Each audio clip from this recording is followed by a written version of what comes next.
Welcome to a Script to Screen workshop podcast. Script to Screen is a charitable organisation developing the craft and culture of storytelling for the screen in Aotearoa, New Zealand. In May 2021, Script to Screen partnered with the Aotearoa Screen Publicists Collective to present the A-Z of Screen Publicity wānanga. The aim of the workshop was to show the many ways screen publicists can work alongside creatives to ensure their stories are discovered and watched by their target audiences. The sessions were recorded, and this is one of 10 that you can listen to. Each session has its own whakatauki befitting the theme of the discussion. Mā te huruhuru te manu ka rere. With feathers, the bird can fly. Welcome to the session on the creator-publicist relationship. In this session, publicist and mentor Sue May speaks to Ainsley Gardiner, the co-director of Cousins, and her publicist, Chris Henry, managing director of 818 and People of Influence. She also has Roseanne Liang, director of Shadow in the Cloud and Creamerie, and her publicist, Courtney Mayhew, from Matter. Kia ora anō. Thanks to that previous panel, we've heard lots of really interesting stuff about audiences.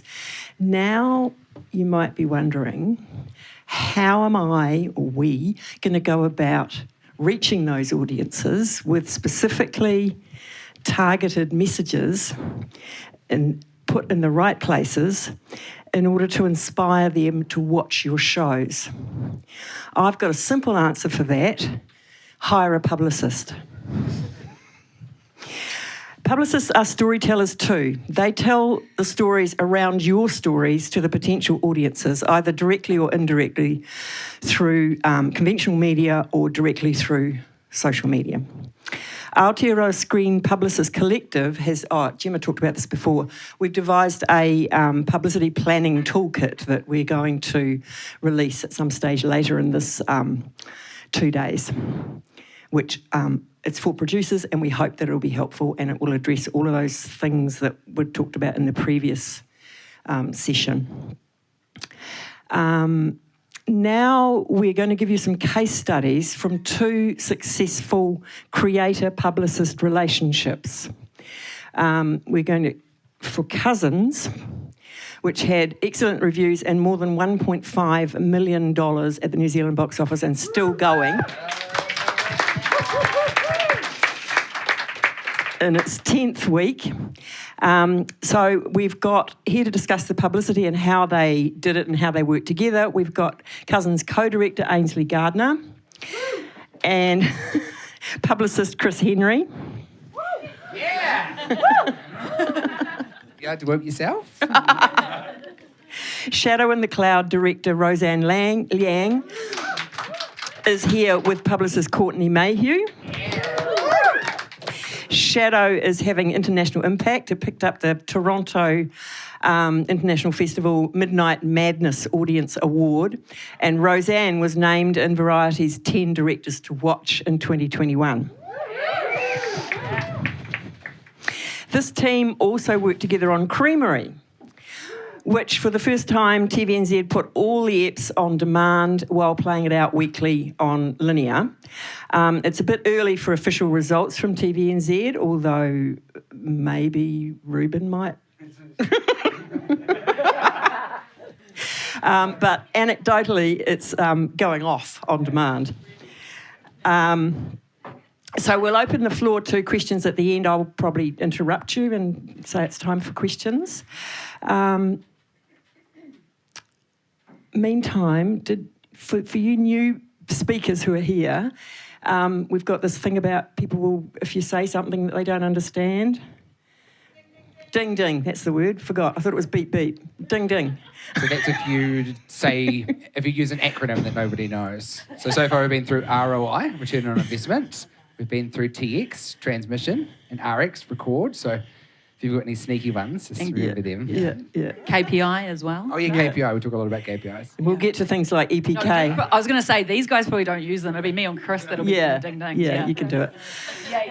And just to note also that this is the daylight version of what a publicist does. You'll hear about the hidden work they do in the After Dark session later on at 6 p.m. So now over to you, Chris, to start. Yeah, well, kia ora. Firstly, I'd love to introduce Ainsley Gardiner to you guys. Ainsley and I have been very lucky to work together for quite a few years. In fact, when I made the move into film publicity, Ainsley actually gave me my first film job for her film Boys, which released a few years ago now, 2014. And we've been lucky to work together across many years on a lot of great projects and have recently worked together on Cousins. If it kind of works for you guys, I thought we might do a bit of a run through of kind of how the process went here, and then we'll pass across to you guys. But so kind of to kick it off, I thought, Ainsley, would you kind of let everyone know a bit of the backstory of how Cousins sort of came to be the film it is today? Sure. Tēnā tātou katoa. He e noho ana au he uri no Ngāti Awa, Ngāti Pikiao, whakatohea me te whānau a Apanui. Ko Ainsley Gardiner tōku ingoa. I'm Ainsley. What I just very briefly described for you there was my whakapapa. And the story of Cousins has a long whakapapa, and it's the most significant aspect of it, I think. So it came, obviously, from a novel by Patricia. It was, I'll try and be brief because you probably heard all of this, but it was released in 1993. It was launched at Takapuahia Marae in Porirua, I think, where Briar was there with her newborn baby. Merata was also in attendance, and the book was passed around along with Briar's baby. As the story goes, the book came back, the baby was passed out the door and was gone for 2 hours. So we always describe Cousins as the baby that came back. But from that time, 1993, Merata tried to adapt the film. I read her version of it in 2003, probably. It was beautiful. It should have been made. It was different to our version of the film, but at the time, the development process was not where it is today. Merata was not able to convince that a multi-protagonist story would work, that a silent protagonist would work, that a homeless, silent Māori woman as the central protagonist would work. She was unable to convince that the presence of ghosts at a tangi didn't need to be seeded throughout the film as a device. If you use ghosts need to appear early for the audience to understand. And also, my particular favourite, that the only significant Pākehā character is unsympathetic. So she wasn't able to get it funded. And at that time, many Māori women were involved in that. Rhonda Kite, Joanna Paul, Kara Paiwai, and Patricia herself were involved in that.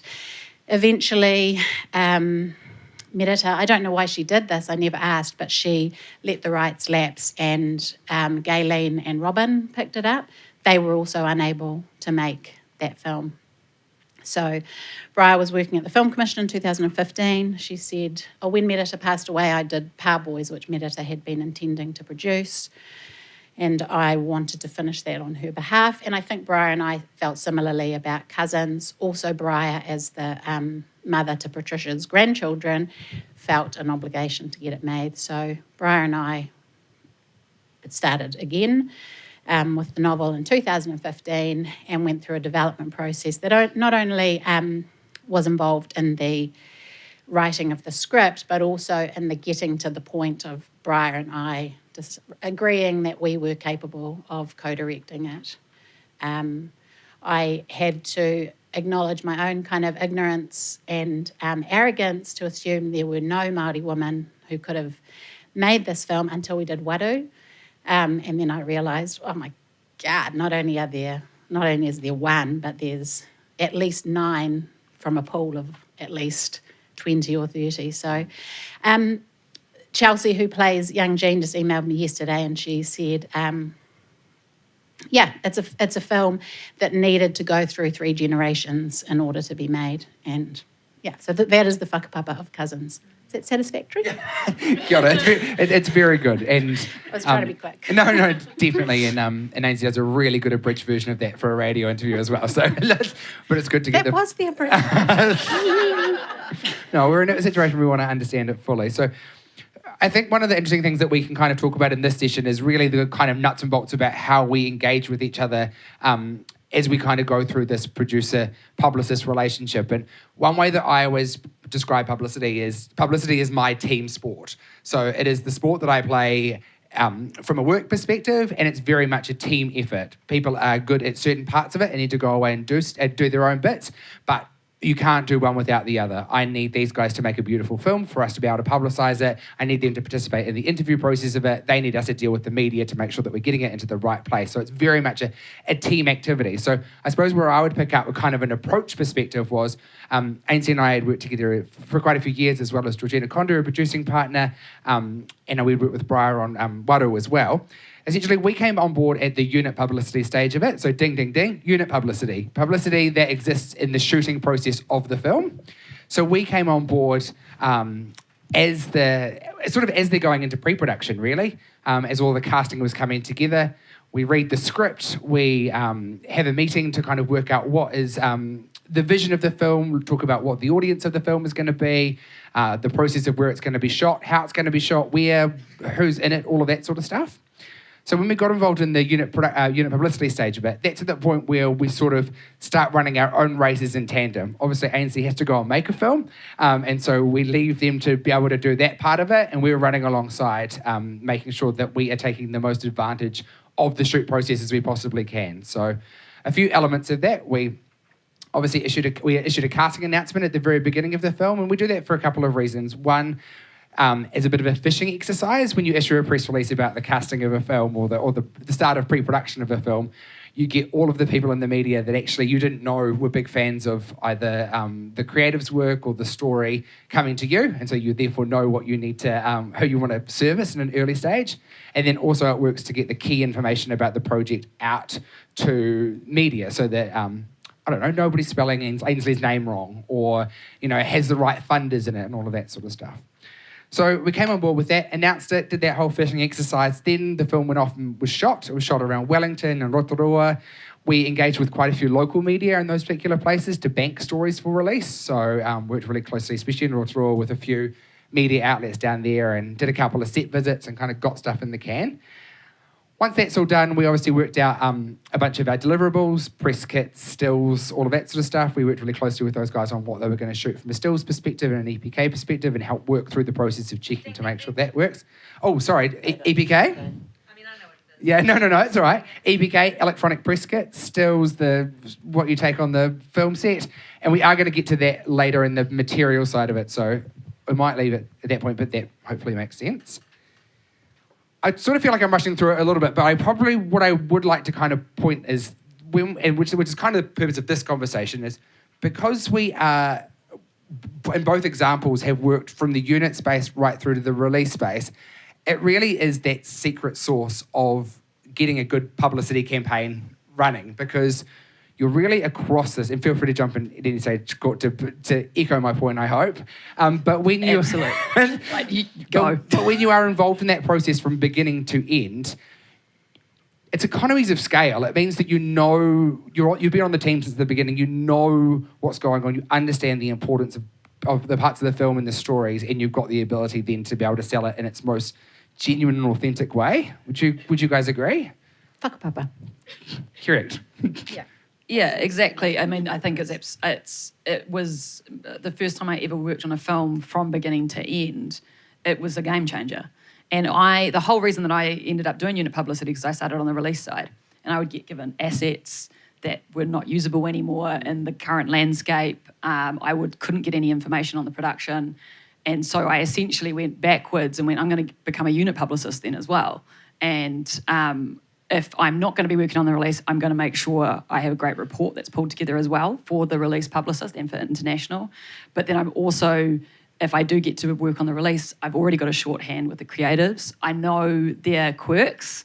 I know who likes to do what, who likes to be paired with each other, all these kind of little shortcuts that they help immensely when you're doing the marketing and the publicity and establishing trust as well is huge. Yeah, I mean, it was a game changer for me too, because this was the first time I'd ever had a movie where I had a relationship with you right from the get-go. And I didn't know that was a thing. In my last movies, I didn't have that. And that continued through through pushing it into the New Zealand market. So I would always recommend to directors, engage early, engage in development at this point, So I know how to make a movie, but I don't know how to get to people's eyes. So, I know, I don't know. Yeah. For anyone it's a dark art. of saying something like get them involved in development, Christopher Nolan does. So if it's good enough for him,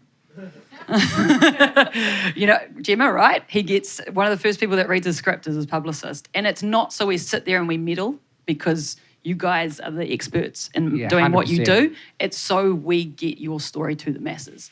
Because I think Chris will probably echo this as well. The reason I do this is because I absolutely love TV and film and I love the people that make it. And I want to get their story out there. So if you're a good publicist and you're doing it properly, you're just going to be supporting. Yeah. Yeah, absolutely. And we have a vested interest in these projects going well, because if these films don't have commercial success, then we don't get to do it again, and neither do you guys. So it's quite important for us to make sure it works at the back end. And then also to that, commercial success is one indicator. There are a whole other bunch of things that we'll get into a little bit, I think, around the tricky stuff that we've navigated with this Shadow in the Cloud in particular. Well, I suppose I'll talk really briefly about kind of that transition between the unit publicity and the release side. And I suppose, Ains, this is kind of the point where we get to regroup and you've produced a film. Do you want to kind of talk a little bit about those last stages of audience testing and kind of the engagement of core fans, and then how we then I can talk about how we came into that? Well, we had COVID, so I don't think we did any audience testing, did we? I think maybe we had a couple of small... That's what I'm thinking of, is being in that beautiful scene at DOP and watching the final cut before you locked it. With our friends who said, great. That's the best kind of audience testing. Well, I think just to speak to that thing about unit publicity, and I don't even know what a publicist does, honestly. When I read that question, I was like, man, I hope they don't ask me to describe that. I know that, it is like a sports team. It's a sport I don't understand. But, yeah, so it is that thing about the sooner you come into relationship with someone, the more connected you all are to the story, the more... The greater understanding you have about the whakapapa of the film and how you fit into it, and also, therefore, how to convey genuine messaging. Because I think marketing can be a space where you convince people of something they don't want, but in film, you have to convince them of what it is they're going to experience. Because once people come to a film, if they're disappointed by what you've presented, that doesn't work well at all. So in terms of we had that great relationship prior to. We had, for Cousins, it's such a different case study because for so many reasons, this audience is so broad if you just factor in all Māori who are desperate for this kind of material, so we weren't having to kind of get into any specifics in that regard when it came to audience testing. As I said, we're in COVID, so there was very little that we could do. We were largely sending it to all of our Indigenous filmmaking peers around the world to make sure that there were, we were being held to account for our storytelling, but from a perspective that where there was resonance and that we could understand. And then I think because we had this long relationship, it wasn't like we were discovering new things at that point, which is what makes it an interesting case study, is that we had a lot of the information that we needed really early on. An interesting point, though, is that people are still messaging the Cousins website saying, when is this on? And it's like, how can they not know? That's what I find astounding. So the length of that relationship, and then the way in which we... just the balance, I suppose, of how much you build anticipation, and at that point, when the film is being finished, how to stagger that information, because I think people can get pretty saturated with stuff, or just tired of waiting for too long. So all of those kind of mechanics, we largely leave to Chris. I think to your point about that, largely leaving too long, is we have to realise that consumer habits are changing so much and much faster than they used to. When my first job in film, aside from working in a cinema at the age of 18, was working in-house for Paramount Pictures. And we used to do campaigns. Like I did the word-of-mouth screening campaign for Bridesmaids 10 years ago. It was 3 months beforehand, and we did it for 3 months. We were showing the film, and that was the way things worked. Now, because of streaming, because of all the other ways that people are consuming media, a lot of the time people see something and they expect they can watch it like that. And if they can't, once they can watch it, they're like, "Wasn't that like ages ago? It's a bit stale now, you know." And it's and I think that, you know, as windows are collapsing between theatrical and streaming and things like that, and consumer behaviours are changing, we have to kind of be constantly changing. And that's something that Chris and I, that's our mahi. We're constantly keeping tabs on that because, yeah, it is quite rapid. Oh, absolutely. There's a very finite period of time between something going too early and something going too late. You need to be just in enough time that people think that it's realistic, but also not far enough away that they don't have plans in the weekends. 10 days, I think, is about the general rule. Tell someone about something 10 days out, so they're like, "I can't go this weekend, but I can go next weekend." Once we got into the release plan of it, I think one thing that's really interesting and kind of following on from some of the conversations that happened in the earlier session is this is when sort of our sports team got a bit bigger. Distributors came on board for the film. A whole lot of other people came involved in the process, and that's where the whānau of the film got bigger, and we all kind of got our key responsibilities. We all had a really big sit-down meeting quite early in the piece to discuss audiences and what we really wanted to do and pull together a really big plan like that. And I think that one of the things that was really clear across all stakeholders was that the most important thing for us to do for this film was to show the community that the film was for. And we used that really closely from a publicity perspective. We held a champion screening really early in the piece, just as the trailer dropped, where we got a whole bunch of wahine from across Auckland who we thought had genuine influence in the space to come along and see the film and engage with them. We worked really closely to engage Ains and Briar, making sure that they were really the face of the film and could speak to the heart of what the film was all about. We then moved into a kind of a wider press campaign. We engaged in a selection of marae screenings. Do you want to talk a bit about the importance of that? Yeah, so our preview screenings were centred around the marae of some of our main cast, and there was some debate with our distributor at the time. Well, actually, there was never any debate, but it was a curiosity about whether that's money well spent. And the reality is that in all of the areas that we had those marae screenings, the far north actually, but the far north, who's serviced by mainly whangarei cinemas, Rotorua, and Aotearoa on the coast, all of those areas continued to be delivering our best box office. And yes, of course, it's partly because that cast member comes from there, but the span of your whānau is only so great. Actually, it was the community responding to the value they felt that was given to them by those particular screenings. I think filmmakers, by and large, in New Zealand do a lot of that kind of value-based screening, and particularly for Māori films, I think it's just a no-brainer that community in that space. I mean, those marae screenings weren't that fun in many ways because it's not the best way to experience a film. So our first one in Rotoiti, Brian was nearly having a panic attack because people were just getting out, walking around, kids doing what kids do at the marae. But it was beautiful. It wasn't about the film. It was about the community and the community engagement. So all of those people went and saw the film again, if not twice. That was really significant. And also the messaging needed to be that thing around, marketing can convince people to go and see something they don't want to see. It was really important to us all that the overwhelming messaging was this is a film for Māori. And I don't even remember having conversations until the box office started to come in, where I was like, oh, what about our Pākehā audience? Do they know this is on? Because it wasn't really a big part of the conversation, and I think that has boded. Ding ding. What does boded mean?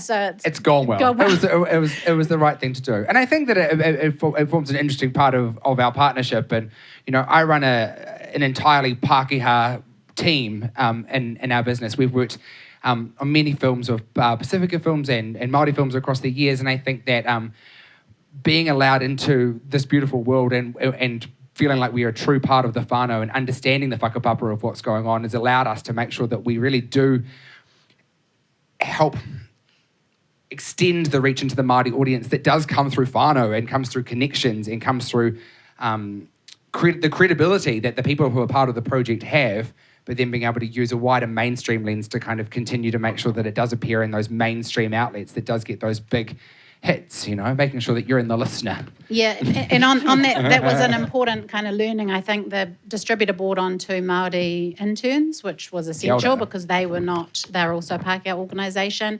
And I have laid down the challenge to Chris that his next employee ought to be a Māori employee, because it's really important that these conversations happen internally, not just from us to them.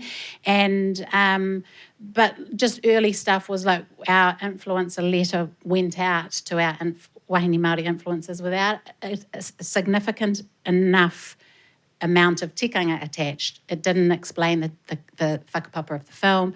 It lacked just some basic kind of stuff. So, and we kind of corrected that along the track. So another reason why Chris is great to work with is because he's agreed that he's going to do that, right? Yeah, absolutely.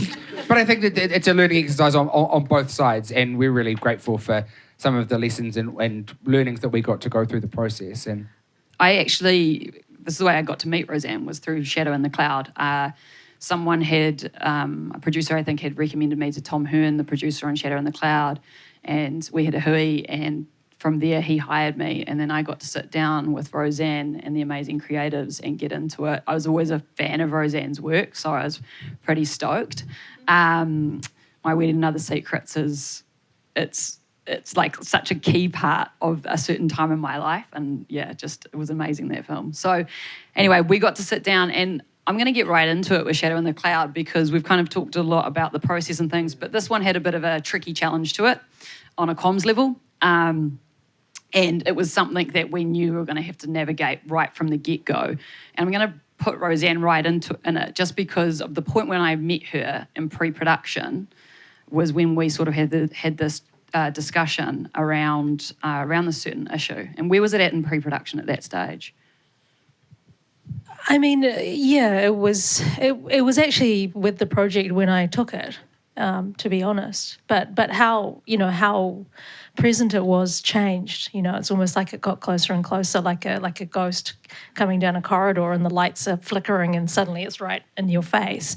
But when I picked it up, there'd been murmurings about Max Landis. I'm just going to say his name. Yeah. He's not like Voldemort. Max Landis is allegedly an asshole, and 8 women have accused him of sexual assault and rape.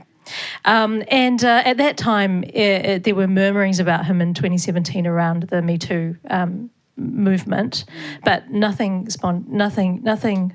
What was I going to say? Nothing concrete. Nothing concrete. And so when this project came across my desk, the producer was like, "Look, there are 5 other Max Landis projects, one with Idris Elba attached, which are all going forward in Hollywood right now." Yeah. So Max was the screenwriter, the original. Yeah, he was the screenwriter. And then we excised him from the process because the producer said that he wasn't a good personality fit, and I got carte blanche to work on the script myself. Yeah. So we sat down and I talked to Roseanne about it, and I knew that the murmurings were probably going to crescendo and there would be something significant. So everyone wanted to front foot it. And my key thing was I didn't want these guys to have to worry about it while they're trying to make a film.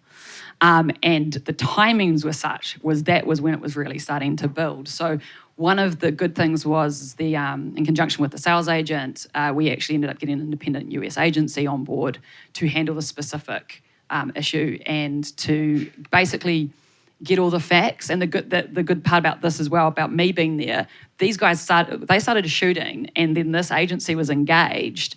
And Roseanne's making a movie, and they're going, what's the background, and so I'm trying to sort of block them from these guys because I wanted them to worry about that and get the right time to say, hey guys, what's actually the history here?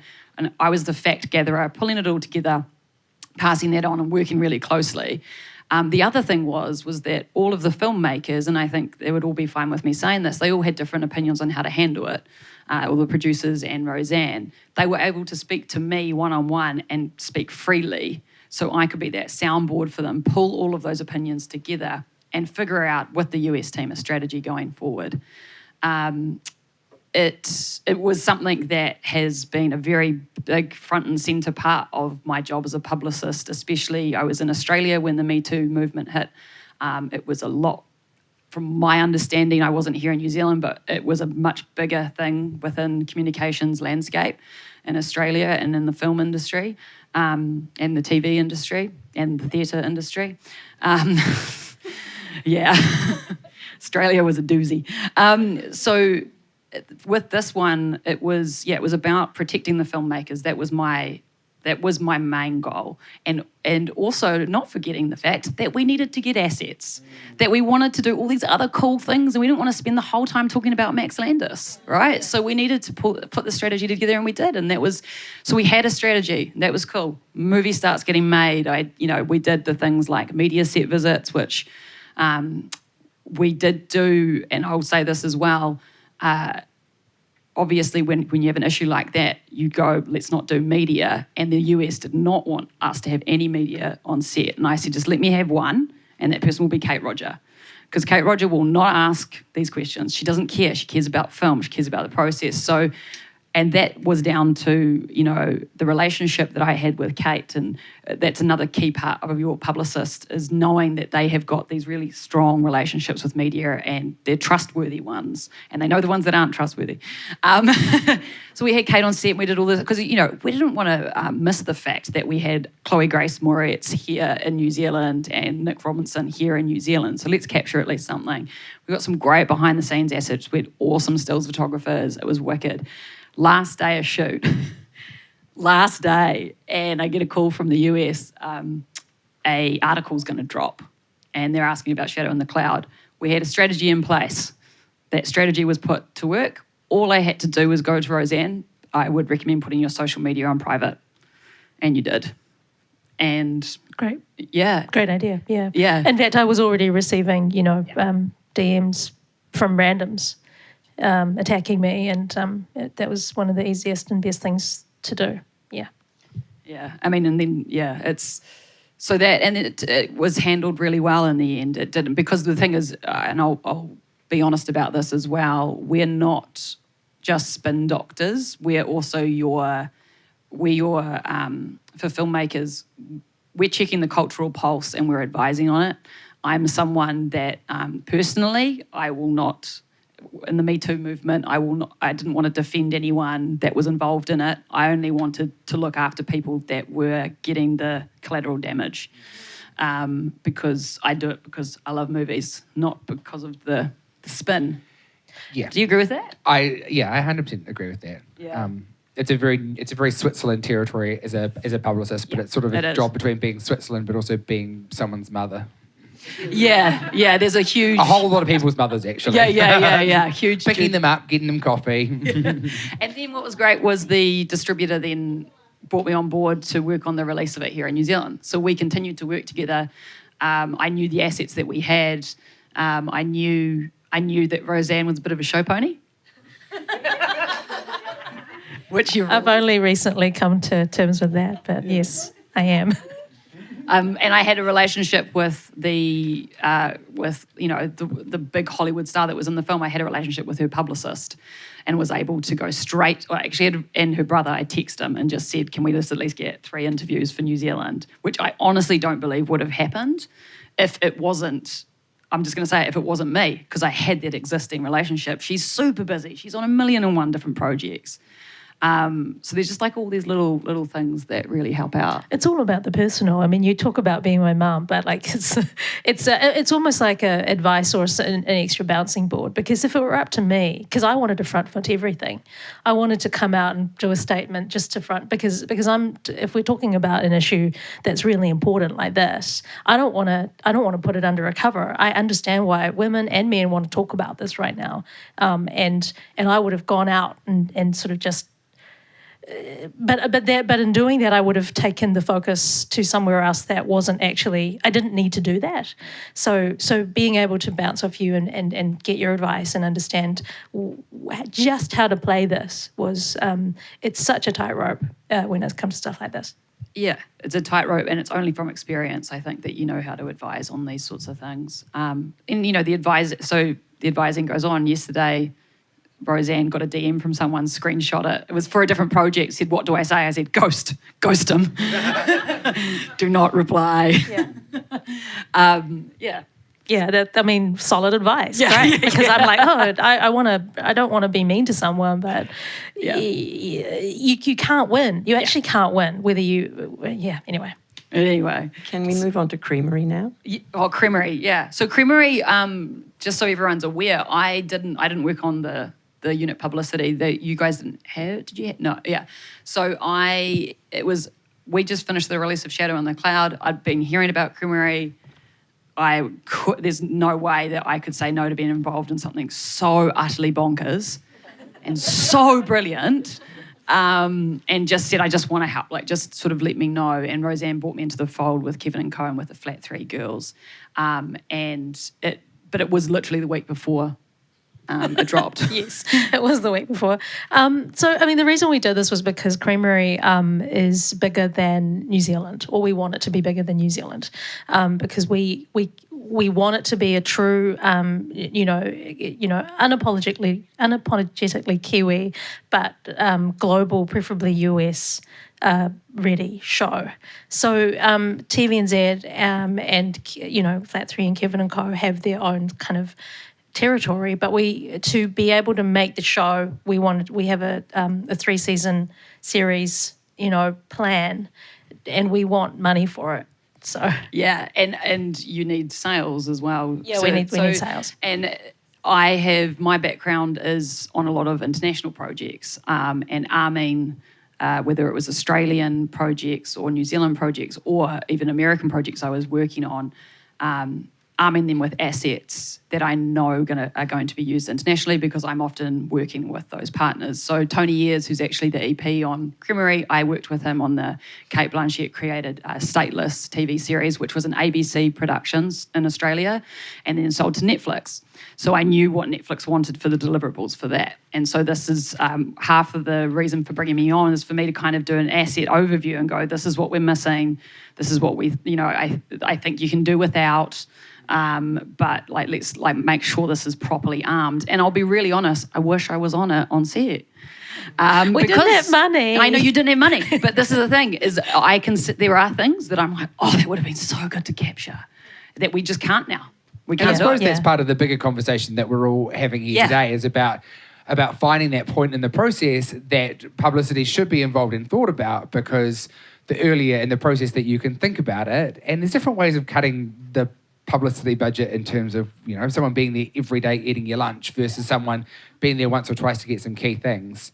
And that's a very very key thing. But budgets, you're probably going to hear this a lot, so I'm just going to say it once. So Gemma mentioned that COVID had brought me back. I was actually back before COVID. It was actually love that brought me back.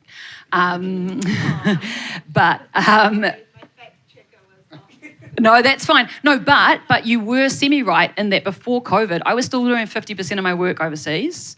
And I will say it was because if I came back and only worked on New Zealand film sets, my bank account wouldn't be good. And I went, I've got to continue to, and so I can do some of these New Zealand ones. So it is something that does need to change, because the hours you put in and the hustle.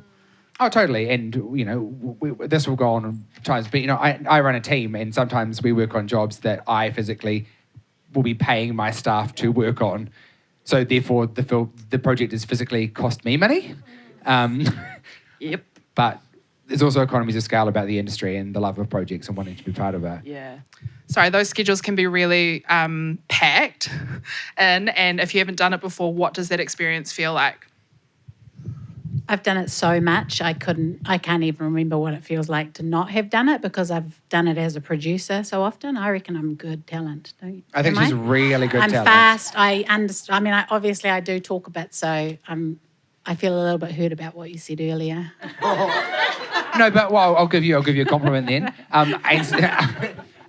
Ainsley's really good talent in terms of engaging with media, but she's also really good at like the post-match debrief after each of the interviews. We have like real good yarns about how it went, what was the approach we took on that, how can we do that differently, and you're really open to that being a collaborative process. And I think if I can recall back to when I hadn't done it very often, I remember actually we may have been given media training, because I think actually understanding how to answer the same question many, many times, say roughly the same thing, but not in exactly the same words, is really, really important. So I don't know if media training still happens, and it's just another expense, of course, but even just that experience of, and as a producer, I have probably a better grasp of it, because I have to write all of the synopses and I write all of the press releases from a production point of view.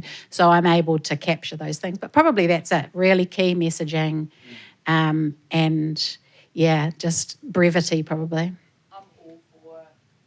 I'm all for media training. I've done it a lot, and I've done it especially with young actors who have never done it before, because it's even like this is how different it is to do live TV. This is how different it is to do radio, you know, those sorts of things. And you need to say more than it was awesome. Yeah, I mean, I haven't actually done media training. I'd like to do that. Oh, okay. Oh my God, stealth media training. Media training by stealth is the best version. Oh my God, I didn't even know. Yeah. Oh my God. Okay, wow. You look forward to the debrief after this, don't yeah, you? I know, right? Let's say, wait a second. Toronto was weird because it was COVID, and it was all over Zoom. So it was this insane, like it was just a lot packed into a very short amount of time, like 3 hours, and every 20 minutes it was like, you know, another one. And I guess, the peeing thing is a good thought. And maybe think about your background, because my background was real cluttered. And I don't know. Other than that, just brevity. I think I got better each time I did it. And also watching Chloe Grace Moretz do it. I mean, my God, she's amazing. But she's been doing it since she was 5, so yeah. And potentially having your publicist there, because I know, like, for example, with James from Boy, he in Breaker Upper because he'd had his accident, he wasn't as able to stay on track as well. And so for me, actually, rather than the publicist, but for new talent and that sort of thing, to actually be supported by somebody, as long as it's not at live, obviously. But any other pre-recorded or print stuff, it's fine to have someone else in the room who can prod you or say, well, what about that thing about that you were saying about this? That's something that, when I worked on a big studio film, and it was the lead actress, it was her first thing, and she just wouldn't do me. She was like, I can't do it, I won't do it. And I was like, okay, you're an alien. It's a big franchise. It's going to happen. So we've got to figure out the way to make you feel comfortable. And the way that she felt comfortable was if I was in the room. So we would always do it, and she'd just look at me and I'd nod and smile, and then I would, but that's, good point. Gemma has a question. Oh, yeah. I no spoilers, but Creamerie goes to some pretty Handmaid's Tale places. And I'm interested in how you have the hard conversations around, I guess, cultural sensitivities and Me Too and all that sort of stuff in terms of the content now being out there and questions that may arise. And is that something that comes up in your relationships with each other? It came up with us, So do you want to talk? Oh, yeah, well, yeah. So I had watched, I think, the first 4 episodes, and then Roseanne said to me, look, this is what happens later on. What should we do? And I said, let me watch it and I'll see. And then I watched it and I called you and I said, yeah, we should do something about this. And I think, first of all, it started with Roseanne and them properly following the process on set with an intimacy coordinator, and even the actor in the scene, Tandy Wright, is an intimacy coordinator. But yeah, it went into sexual assault territory of a man, and which is something that isn't talked about that regularly. And that episode is not this Monday, but the Monday after.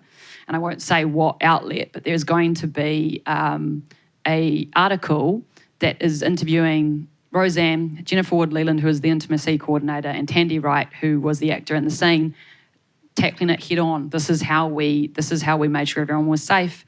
This is how we are coming from it as creatives, instead of just leaving it and then having to respond. Great approach, guys. Yeah, front-footing it. So, and it's because it's something that you guys feel quite passionate about too. He pātai e tahi atu. Lisa. Kia ora outou. I just want to give a big whaamalo lava to the weight of the mana whawhine in the room with two of our favourite creatives of the most amazing content that's come out this year. Can I just ask you guys, I'm curious, with the work and how you get your own communities to back it. Have you found, was that sort of a deliberate part of a publicity strategy, for example, the people of the regions that maybe some of those stories were based, or, the Pan-Asian community? I mean, was that considered as part of it? And has that been something, have those communities been actively involved in kind of sharing, promo and stuff around it? Yeah, so I...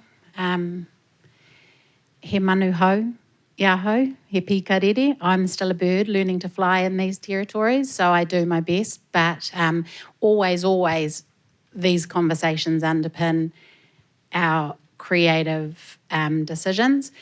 Cousins was, I've had Parboys had funding from my Ngāti Awa, one of my Ngāti Awa iwi organisations, and we shot into Teko and did some stuff. We had a premiere there, so worked sort of meaningfully with them in order to access funds. The same with Ngāti Pikiao.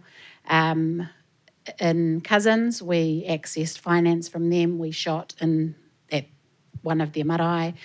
We cast locally from our whānau and hapu. We had internships. And absolutely, our kind of premiere, COVID disrupted premiere was there.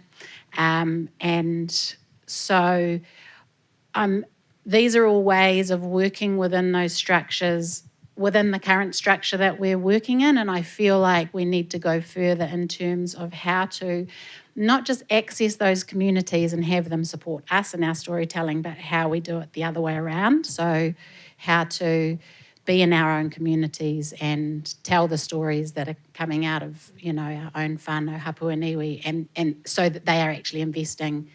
I took a script to our hapu organisation, and it worked out really well. They're incredibly happy, and it's done kind of wonderful things in that community. But I would like to be able to do more. But yes, the short answer is yes, very much those things are super important. Thanks, Lisa, for those beautiful words. With Creamerie, the Pan-Asian community is a tough one to crack, as I've understood with My Wedding and Other Secrets.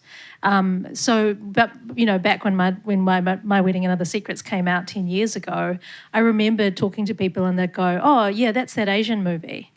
And now with the reviews of Creamerie, it's like everyone's saying, "Oh, it's a great Kiwi show." So the difference between that Asian and Kiwi, and I think maybe that's just part of. I don't know whether there's a cut through of the content, or whether or not time has just changed the way that hopefully New Zealanders see Asian New Zealanders. The Pan-Asian Screen Collective, of which I am one of the executive of, spontaneously, through Chai Ling actually, organised a community screening of on opening night. And that was a beautiful way to not only celebrate as a community, but also send word out that we want more of this. You know, we don't want to be the first and only. We need myriad of the same. So I think that's the way that we create a movement, is that we're just one, and we want to be one of many. So that's been really rewarding. Kua pou te wā. Toi mai te wā ki ngā mihi atu ki ngā